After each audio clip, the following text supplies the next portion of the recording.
Okay, so now I mentioned here something called traditional connectivity of a graph. So that has nothing to do with spectral analysis. Um, so if you run breadth first search kind of graph theory algorithms, okay, it will give you a measure of how many vertices need to be removed from a graph so for that graph to be disconnected.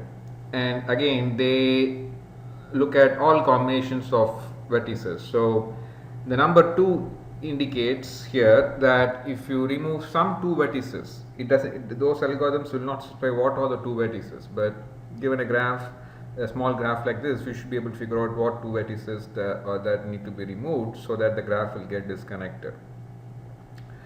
But one thing that we can we can conclude based on this number is it says 2 as the traditional connectivity. That's based on the number of vertices that need to be removed to disconnect a graph. So that means that if I remove one vertex from the graph, if I remove any vertex, if I remove any of the 6 vertices, any one vertex, the graph is not going to get disconnected. I need to remove 2 vertices from this graph to disconnect the rest of the vertices. That's what the number 2 means for traditional connectivity. So in this case, if I remove, for example, 2 and 5, the graph is going to get disconnected because 1 and 4 will not be anymore reachable to 3 and 6. But also on the other hand, if I remove 1 and 5, 4 is going to get disconnected from 2, 3, 6. Okay. Now coming to this graph, if I remove 2 and 5, of course 1 and 4 and 3 and 6 are going to get disconnected. So that puts the traditional connectivity number to be still 2 for also this graph as this graph. But you see, if I remove 1 and 5, 4 is not going to get disconnected. 4 is still reachable 2, 3, 6. So there exist more combinations of two vertices. So there exist more such combinations of two vertices, like in this case 1, 5 as well as 2, 5 and even probably 2, 6. If you remove from this graph, the graph is going to get disconnected. Whereas here, this 1, 5 combination, even if you remove, the graph is going to stay connected. So this traditional connectivity number 2 doesn't take that into consideration, because it considers like a worst case that if I remove some 2 vertices from this graph, it's going to get disconnected. So that's what the traditional connectivity number captures. But with this algebraic connectivity, we can quantify or capture the strength of the connection, in the sense that even though both these graphs are kind of having a connectivity of 2, that if you remove some 2 vertices, the graph is going to get disconnected. It's not like remove any 2 combinations of vertices, the graph is going to get disconnected. Like in this case, 1, 5 can be still removed and the graph is going to be connected. So how to capture that thing? So this graph, we tend to say that, or if we want to say this graph is more connected compared to this, and that's what we can call capture by measuring the algebraic connectivity, okay, using a spectral analysis approach. So we can come up with the Laplacian matrix. I don't know how many of you tried during the break. So again, the rule for Laplacian matrix is to have the diagonal just the degrees of the vertices. So for vertex 1 the degree is 2, for vertex 2 the degree is 4, for vertex 3 the degree is 2, for vertex 4 the degree is 2, vertex 5 the degree is 3, and 6 the degree is 3. And if there's an edge between two vertices, then the entry is -1, and if there's no edge, the entry is a 0. Okay, it's a symmetric matrix too. So if you have 2, -1, 0, -1, 0, 0, it's the row for vertex 1. The column for vertex 1 is also going to be the same, 2, -1, 0, -1, 0, 0. Then -1, 4, -1, 0, 0, -1, you have the same thing for the column. So it's a symmetric matrix also, because it's undirected square matrix, so it's symmetric. Okay, so you feed this as it is. As you see, I typed the row node IDs as the first row like this, and then the row node IDs in the column like this, with a space in the center here, and then the entries for the Laplacian matrix. So you feed this to the matrix program for eigenvalues and eigenvectors, you get these eigenvalues. Now we are not going to look at the eigenvectors, even though you will get the eigenvectors also as part of the output. Now there's only one 0 among the eigenvalues, so that indicates this graph is connected, and you get the algebraic connectivity as 1.108. So there are 6 vertices, so you could go up to 6, but you get only 1.108. Now do the same thing for this graph, you get 1.382. So using these two numbers, we can say this graph is relatively more connected, or kind of the strength of the connection. So when you compare that along with the traditional connectivity, you can say both graphs have 2 as the traditional connectivity number. But this graph is relatively more connected in the sense that it can withstand some 2 node removals. Like if you remove 1 and 5, this graph is going to be able to handle that and still going to stay connected compared to this graph. So that's what you could interpret with these two numbers. Okay. Any question so far? All right. So let's continue. So as I said, if you run it on a graph that is not connected and has more than one component like this, you're going to get more than one 0 among the eigenvalues, and the number of zeros among the eigenvalues is going to indicate the number of components. So you get 2 zeros, so there are 2 components among the eigenvalues.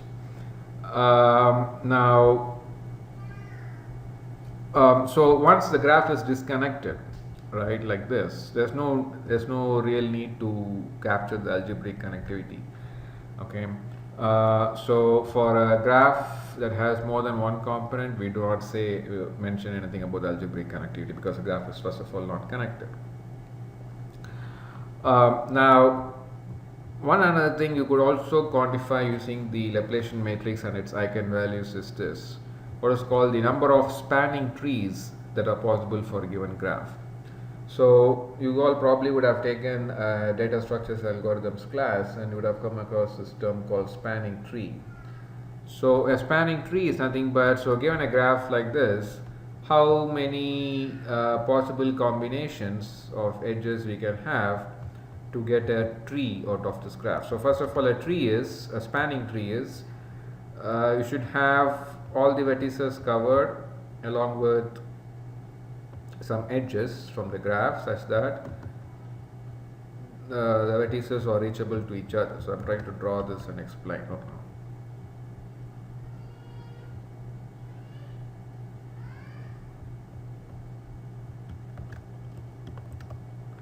Okay, so this is a graph.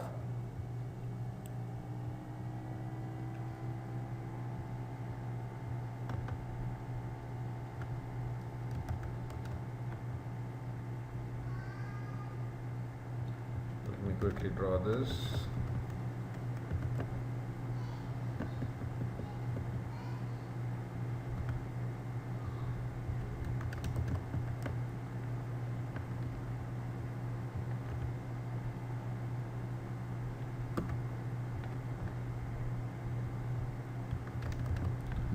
Okay, so these are the 5 vertices. So now I want to take some subset of these edges so that I can have a connected tree spanning all these 5 vertices. So I can include this edge. Now a tree should not have a cycle, so that means a tree of n vertices should have only n minus 1 edges.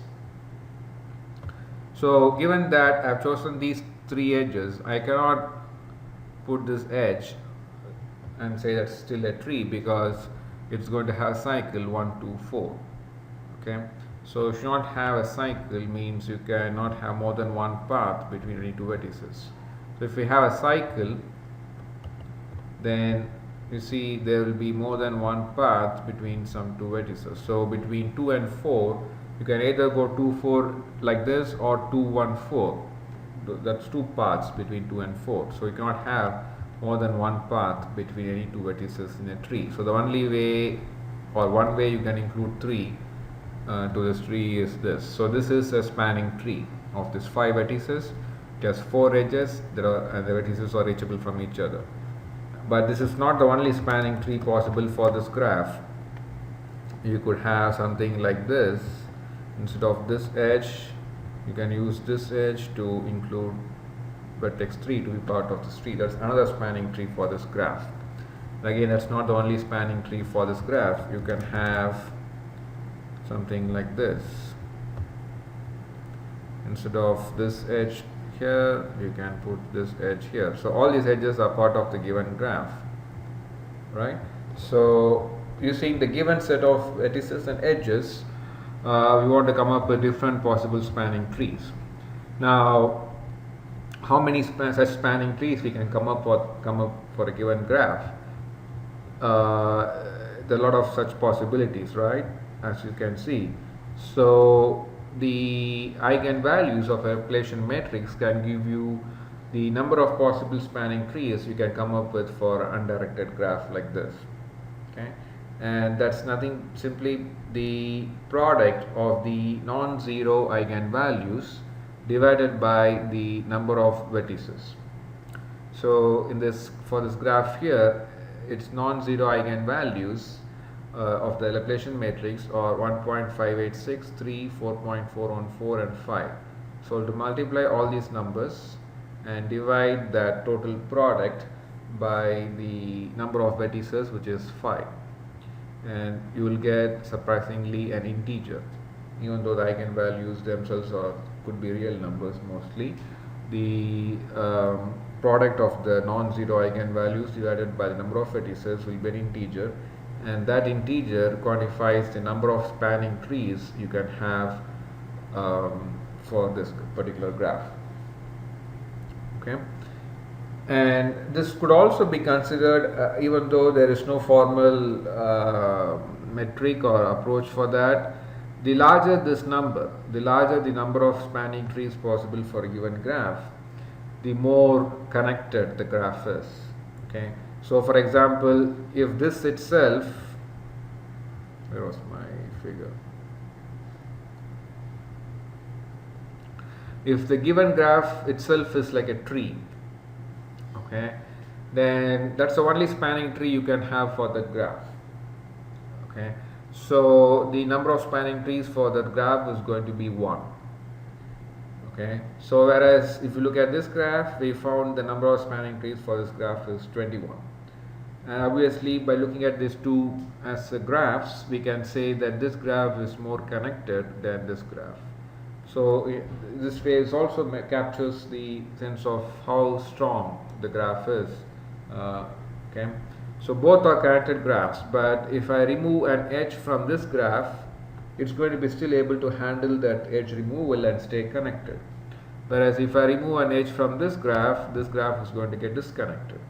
Okay, so the more the spanning trees possible for a given graph, the more the stronger the graph is with respect to edge removals. Even if you remove an edge from the graph is going to stay connected.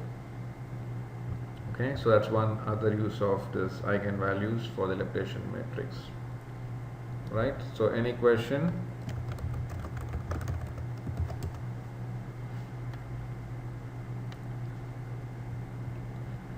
Okay, so let me save this video and then we will continue.